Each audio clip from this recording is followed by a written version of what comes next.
देश के आंगनवाड़ी वर्कर्स और हेल्पर्स साथियों, all India federation of anganwadi workers and helpers की तरफ से आप सबको मैं AR Sindhu general secretary federation की नमस्कार।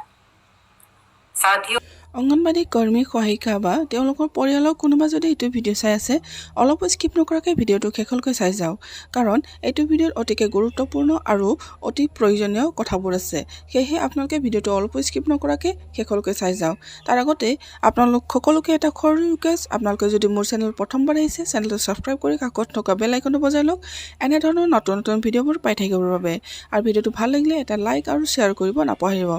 বলক মই তেতিয়াহ'লে আপোনালোকক শুনাই দিওঁ অল ইণ্ডিয়া অংগনবাড়ী ফেডাৰেশ্যনৰ তৰফৰ পৰা কি কথা জনাইছে अन्नपूर्णा देवीक लग কৰাৰ পিছত। हमारी फेडरेशन की एक delegation WCD minister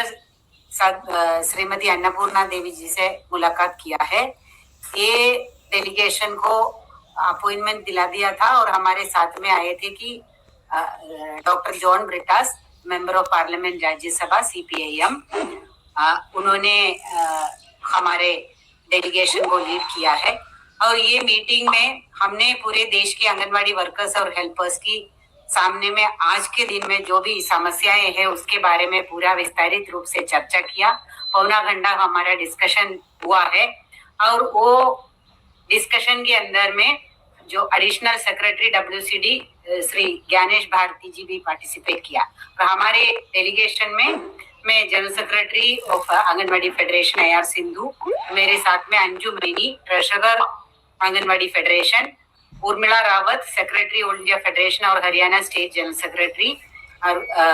Amritpal Singh Kaur working committee member और पंजाब आंगनवाड़ी मुलाजिम यूनियन की ट्रेजरर, हम लोग 4 लोग थे ये डिस्कशन में भाग लेने के लिए। हमने अपना पूरा मेमोरेंडम तैयार करके दिया था जो हमारे लॉन्ग पेंडिंग डिमांड्स है और अभी का तुरंत वाला सबसे ज्वलंत मुद्दा है, उसके लिए अलग अलग मेमोरेंडम भी दिया है। सबसे पहले हमने ये बात किया है कि ये ICDS का 50 साल पूरा हो रहा है और ये ICDS की 50 साल में हमारी जो स्कीम को मजबूत करने का और जो इसके अंदर में जो बुनियादी सेवाएं जनता तक पहुंचाने वाली आंगनवाड़ी वर्कर और हेल्पर की मान्यता देने की बात किया है। सबसे पहले जो मुद्दा था कि जो हमारी जो वेज के बारे में अभी जितना भी हमें जो केंद्र सरकार ने किया है आंगनवाड़ी वर्कर और हेल्पर्स के लिए जो मानदेय उनको कहना है और हम वेज बोलते हैं कि उसको बहुत ही नाम मात्र है और उसका अलग अलग पार्लियामेंट्री कमेटीज का कोर्ट का ऑर्डर तक आने के बाद में और 45वां श्रम सम्मेलन के बाद में भी इतने ही कम रखा है और उसको तुरंत बढ़ाने की आवश्यकता है। हमने ये बात को भी जोर देके बताया है कि 2018 के बाद में एक पैसा भी केंद्र सरकार की तरफ से नहीं बढ़ाया, 7 साल हो चुका है और ये सुप्रीम कोर्ट ने भी बताया है कि ये लोग जो है इनकी सेवाएं बहुत ही महत्वपूर्ण है और ये स्टैट्यूटरी काम करने वाले हैं और इसका वेज का निर्धारित करना जरूरी है। और गुजरात हाईकोर्ट का ऑर्डर का भी हमने जिक्र किया है कि कोर्ट ने बताया है कि इनको सरकारी कर्मचारी की दर्जा देना चाहिए और इसको रेगुलराइज करना चाहिए ग्रेड 3 और ग्रेड 4 कर्मचारी की तरफ। ये बात हमने उठाया था और हमने यही भी बात बताया है कि इसके अंदर सालाना वृद्धि नहीं है और जो है सीनियोरिटी के बेसिस पर कोई जो पुराने लोग भी है इतने सालों से काम कर रहे हैं और उनका कोई ज्यादा तनख्वाह भी नहीं है, तो इस बात को भी संज्ञान में लेना चाहिए। ये बात हमने रखा है और हमने ये भी रखा है कि वर्कर और हेल्पर के जो सैलरी के अंदर में जो अंदर है वो आधा ही है और ये बहुत ही जैसे पैसा बढ़ता है तो ये अंदर बहुत ज्यादा हो रहा है और इसको भी देखने की जरूरत है। तो ये हेल्पर की पैसा अभी उसी के अनुकूल, ऐसा नहीं कि 50% ही हो जाए, उसका अनुकूल बढ़ाने की जरूरत है। और हमने ये जोर देके ये मांग रखा है कि ICDS का 50 साल अभी कंप्लीट होने वाला है और ये 2 अक्टूबर 2025 को, और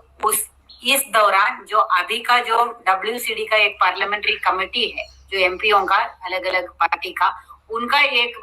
सिफारिश भी आया है कि आंगनवाड़ी वर्कर हेल्पर की जो तनख्वाह है उसको डबल करना चाहिए। हमने उनसे ये मंत्री से मांग किया है कि ये 50 साल की ओकेशन में आंगनबाड़ी वर्कर हेल्पर की जो तनख्वाह है उसको पार्लियामेंट्री कमेटी के सिफारिश के अनुसार डबल करके घोषणा करना चाहिए 2 अक्टूबर 2025 से पहले। और हमने दूसरी ये बात किया है कि कोई सामाजिक सुरक्षा नहीं है आंगनबाड़ी वर्कर हेल्पर को, और जो भी नौकरी से निकल रहे हैं, रिटायर हो रहे हैं, उनके लिए केंद्र सरकार ने कोई भी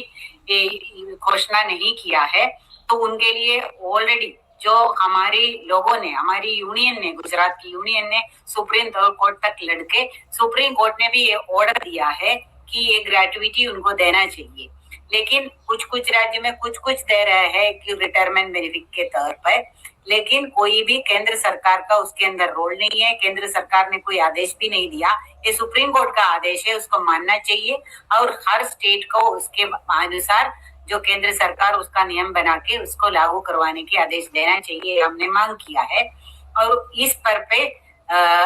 मंत्री जी का और जो सेक्रेटरी का ये था कि सुप्रीम कोर्ट ने ही ये ऑर्डर दिया, तो इसको लागू करने के जो पूरा डिपार्टमेंट करेंगे, यही उनका कहना था।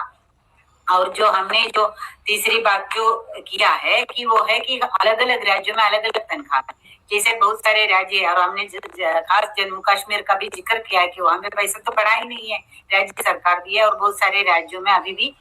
10,000 से कम तनख्वाह वर्कर को भी मिल रहे हैं और 5,000 से कम जो है हेल्पर को भी मिल रहे हैं। तो इसी दौरान हमने ये बताया कि इसको हर स्टेट को एक जैसा कानून बनाना का जरूरत है, और वेज को भी लेके भी हो या सामाजिक सुरक्षा लाभ को भी लेके। तो उसको भी उन्होंने बोला है कि क्या कर सकते हैं कि उसको देखा जाएगा।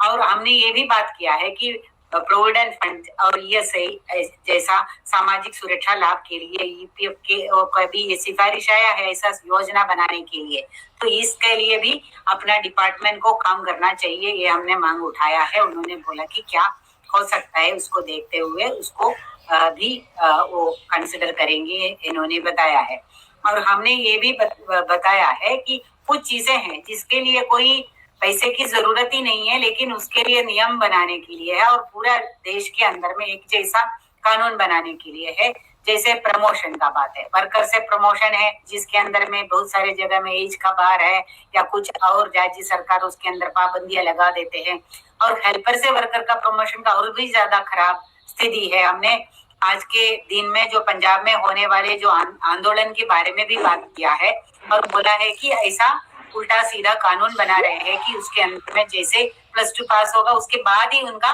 सर्विस कंसिडर करेगा, ये तो उनके ऊपर में अत्याचार है। तो उन्होंने डिपार्टमेंट ने इन्होंने बोला है कि ऐसे जो चीजों के ऊपर में राज्यों में भी जो ऐसा चीजें हो रहा है उसके ऊपर में वो लोग कार्रवाई करेंगे और उसके लिए एक जैसा बनाने का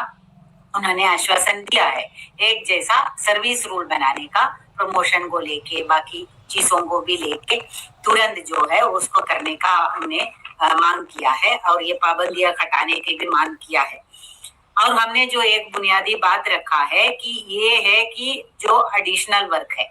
और आंगनवाड़ी के ऊपर में जो वर्कर के ऊपर में अन्य विभाग का बहुत सारे एडिशनल काम ले रहे हैं, और ये भी एक सबसे बड़ा ज्वलंत आज का मुद्दा है बीएलओ ड्यूटी। अभी ये जो इसके अंदर में इलेक्टोरल रोल बैठाने की भी ये जो बातें कर रहे हैं, इलेक्टोरल रोल को रिवाइज करने के लिए भी ड्यूटी आंगनवाड़ी वर्कर्स को दिया जा रहा है और उसके लिए प्रताड़ित भी किया जा रहा है। वो अलग अलग राज्यों में उसका भी आंदोलन चल रहा है। हमने ये बताया कि इसके बारे में अभी आपको कदम उठाना चाहिए और वो अगर करवाना है तो वो दूसरा काम आंगनवाड़ी का कर नहीं सकते हैं। उसको जैसे इलेक्शन कमीशन का भी रूल के अंदर में यही है कि इसको पूरा डेप्यूटेशन माना जाना चाहिए। तो इस तरीके से हमारी ऊपर में जो additional duty, non ICDS duty जो आईसीडीएस को प्रभावित करते हैं उसको हटाने के लिए मांग किया है। तो उन्होंने ये बताया कि उनके विभाग ने ऑलरेडी इलेक्शन कमीशन को लिखा है और वो बाद में भी और भी ज्यादा वो परस्यू करेंगे, ये वादा किया है कि वो भी ये चाहते हैं कि आंगनवाड़ी वर्कर बीएलओ को ड्यूटी ना करे क्योंकि वो आंगनवाड़ी की सेवाओं को प्रभावित करते हैं। और हम लोगों ने सबसे ज्यादा टाइम लेके सबसे विस्तारित रूप में जो चर्चा किया है आज के दिन में आंगनवाड़ी वर्कर का और आंगनवाड़ी सेंटर का और लाभार्थियों के सामने में जो सबसे बड़े ज्वलंत मुद्दा है वो एफआरएस, उसको लेके हम लोगों ने पूरा विस्तारित रूप से उनको समझाने की कोशिश किया। एक अलग सा मेमोरेंडम जिसके अंदर में आज के दिन में अलग अलग राज्यों में क्या क्या चल रहा है, मोबाइल कहाँ कहाँ नहीं दिया है और कितना पुराना मोबाइल कहीं चल रहा है, जहाँ नेटवर्क की समस्या है, जितने भी हमारे पास में हमने जो राज्यों से खबर इकट्ठा किया है उसको लेके हम लोगों ने उनको उसका भी चार्ट भी दिया है और ये बताया है कि ये जो